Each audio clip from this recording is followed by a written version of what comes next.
O Márcio, eu vi uma foto dele atirando e aí eu critiquei a empunhadura dele. Eu falei, olha, sua empunhadura tá incorreta. E aí o Márcio me deu uma lição de moral aqui, pode falar. Tá, pessoal, beleza? Ah, já tá gravando aqui? Não, vamos gravar aqui então.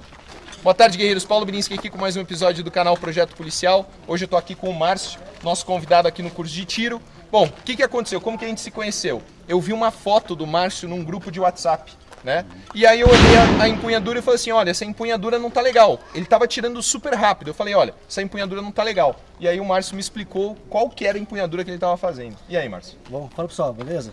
Então, eu tenho a amputação da falange da mão direita e dos dedos. Então, por esse motivo, eu tenho que adaptar a minha empunhadura. Eu não tenho como cobrir a mão toda. Foi que ele observou, eu falei que não tinha empunhadura. Eu falei, porra, eu que tô errado, cara. É isso que a gente quer ver. A gente já teve aqui no curso de tiro, já teve o nosso aluno Adilson, que é cadeirante, ele só conseguia manipular a arma com a mão direita. E aí ele manobrava a arma na cadeira. O cara se adaptou para utilizar o armamento da melhor forma possível. Então aqui, o que a gente está mostrando para vocês é que existe uma possibilidade de você empunhar a arma de fogo mesmo com falanges faltantes, né? Demonstra pra galera como é que é. Então a arma tá fria. Então, nesse caso, minha empunhadura, ela não cola a mão toda, certo? Eu atiro tanto com a mão esquerda quanto a mão direita. E aí você fixa... Ah, você atira com as duas? Com as duas mãos, inclusive com essa mão aqui.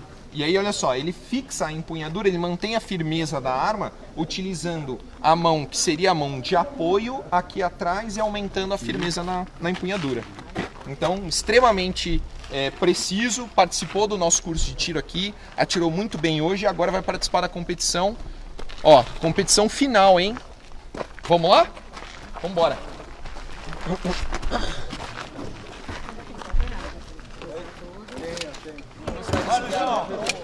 Já pode mirar no primeiro alvo.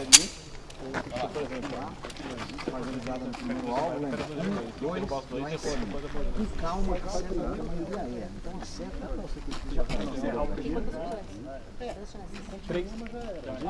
Encerrar uma já era.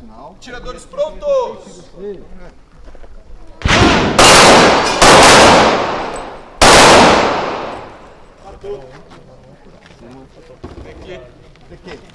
Vai lá, vai lá. Ah, os dois, cada um levando o seu. Bora, levantar os alvos, levantar os alvos. Ô, dona Maria,